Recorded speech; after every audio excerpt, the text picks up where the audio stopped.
Hi everyone, it's Rax, and welcome to another Challenge Rift guide. This one's very important for the EU players. This is the one for the start of the season. So whatever you do, do not complete this Challenge Rift until after the season starts on Friday.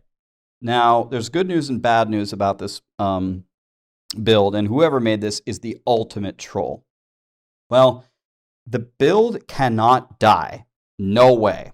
You've got a really high level Esoteric, which is a defense gem. You have a max level Mutilation Guard, which is a defense gem. You have an Aquilass Cuirass, which keeps you alive. And you have a Talisman, which absorbs all cold damage. So you can't die. But this build has 0 damage. It doesn't even have a cubed weapon, and weapons are the best for Necros of any class. And it's wearing a Twisted Sword for a wizard on a Necro. And so I have no idea what this guy is doing or if someone's trying to troll the EU players for the Challenge Rift, but, well, you're not going to die, but doing damage, that's another story. The first thing you should do is press S to bring up your skills and throw away your golem. The reason why, as you're going to see in a second, is you're going to do damage around you. And if you have your golem active, he's going to run ahead and he's going to tank for you, which doesn't help because you're immortal. I don't even think you can die if you just stand still and press no buttons. So what you're going to do is you're going to attack with Siphon Blood. When you siphon blood on something, you're going to shoot a Death Nova out of you, okay?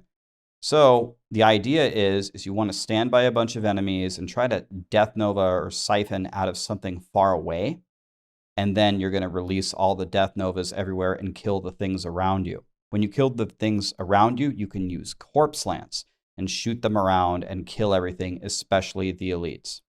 Use Bone Armor next to enemies to stay alive. And then you use Blood Rush to move around. And Land of the Dead is your big, huge cooldown to kill something. When you lay it down in front of you, it's going to send a bunch of skellies to kill everything. You can only use it like once or twice per run. So use it on elites or on the Guardian. So pretty much run around, siphon blood, and cast your Blood Novas.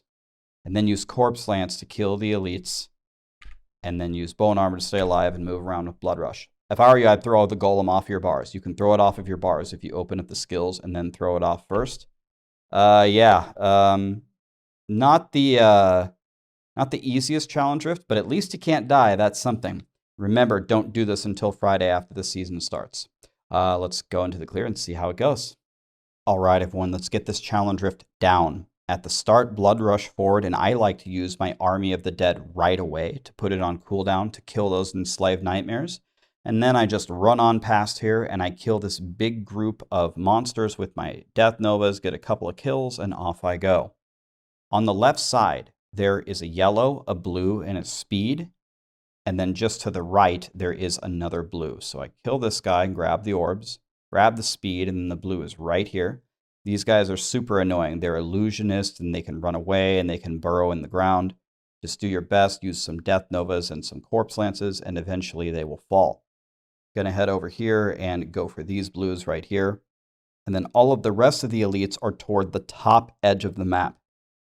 There's some skeletal beasts in the very top, and there are 2 yellows by the exit.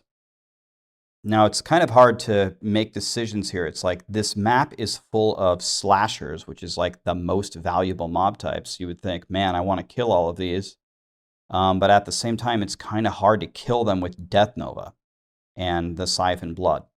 So it's up to you. If you want to, you can just kind of farm this whole zone and just kill everything. As you can see, I'm getting quite a bit of progress here by killing these slashers. Next is another graveyard with another valuable mob type, so it's kind of the same thing. But next is going to give you a conduit and a power. The problem is they're a little bit offsides. If the power was placed differently, it would be a much easier Challenge Rift. But anyway, I'm doing the same thing. I'm just using Siphon Blood and Corpse Lance. You literally can't die. I literally am not scared of anything. I just stand at a Molten Explosion. It just doesn't make any difference at all. Nothing can kill you. Okay, and I left an orb because I'm bad. There we go. I go back and pick it up. Here we've got a conduit, and to the right, you have a power. Now, you really, really, really want to have the power for the boss if you can get it. So I think what I do in this clear is I run to the left and I get a bunch of kills and then I come back for the power. Let's see if that's what I do here. Yeah, I run to the left, even though the power pylon is just there to the right. And I say, all right, well, I got to have the power for the boss. So I come over here, I get a triple kill. There's 3 elites camping over here, and there's actually 2 elites further to the north. Okay, we got all of them down. And now I'm going to head back to the right to get the power pylon. Now, if you spawn the boss here, the boss is always going to spawn way, way, way to the right, which is super annoying. So I come all the way over here, walk all this way to get this power. What a brutal walk. And then I get some kills. Maybe there's a slightly better way to do this, but if there is, I just haven't figured out what it is. Anyway, with the power pylon and using corpse lance, sayonara. Don't do this till Friday after the season start, guys. And I hope you guys have an amazing time in Season 28. Later.